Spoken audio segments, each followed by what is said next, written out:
am black, I'm not oppressed. I am free. That's good for you. That's an individual person. What about a systemic issue? Where? I am black. I've always wanted to be. I have like I do what I want. You have the skills. This is a country where you have the skills. You want to do what you want. You do it. Okay.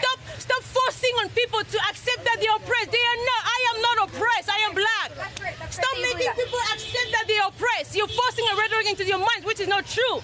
That's my point. Okay. Violence is wrong, period. It's not about blacks. Of course. You agree that whites kill whites too, right? Of course. Have you seen any white person coming out and saying white life matter or white thing? No, violence is wrong. That is Washington, D.C. resident and immigrant from Cameroon, Nestride Yumga, speaking her mind at a Black Lives Matter protest in front of the White House this week. Nestride joins us now live to talk about what drove her to speak out. And I should mention she is also an Air Force reservist. So thank you for your service and thanks for joining us. It's a great country to serve, Shannon. I'll do it anytime. Well, Nestride, tell us why you decided to go out there and have this conversation. The reason I was there, first of all, was to honor the life of George Floyd. I would start by saying that any death in America is the worst thing that we could see happen. It doesn't matter who it is. It doesn't matter. Any death in America is a tragedy. Here's the thing. If Black lives matter, we need to know which ones, because we Africans don't know which ones, okay? Life is valuable. I will tell you, Shannon, the number of Black Americans who got killed in D.C. within 3 months, so we're looking at 10 African American people, death in D.C. America don't know about them. I'm going to read the names.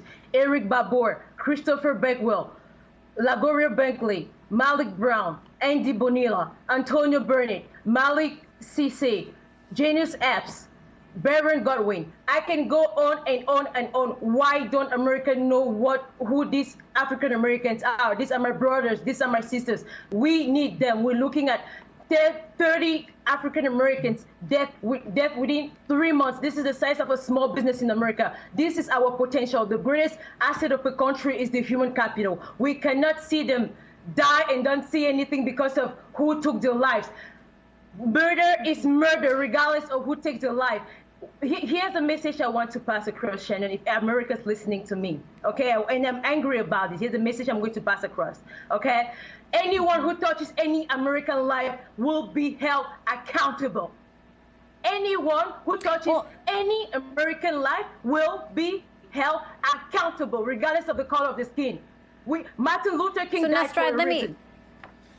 Yes, let me ask you, though, because a lot of these folks that you encountered along the way of all different races, but supporting Black Lives Matters, feel like that's not true. They feel like that people aren't given the same consideration based on the color of their skin. Were you surprised about your interaction with them, or do you think there was any changing of any minds?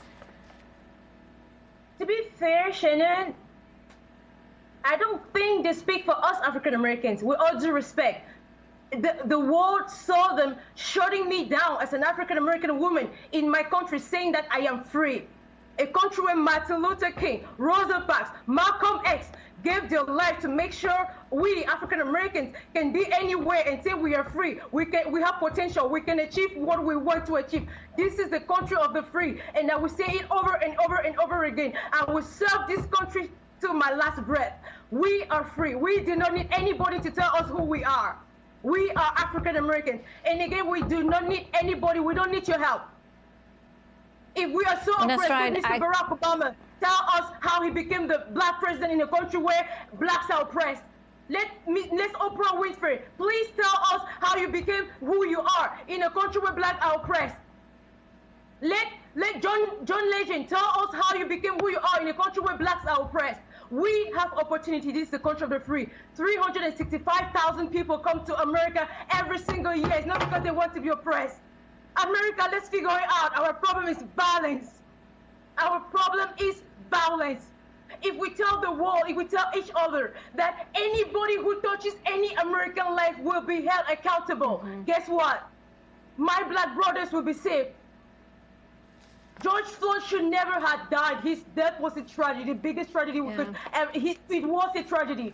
But guess what the problem is? Well, I would read 30 African Americans who died within 3 months in Washington, D.C., the nation's capital. America don't know about them.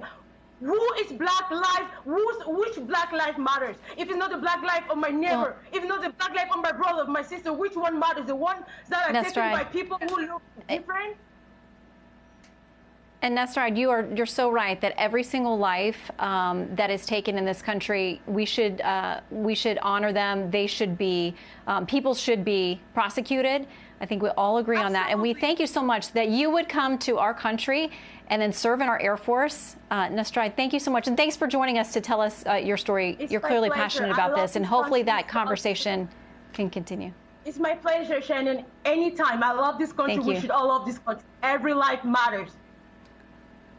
Thank you, Nestride.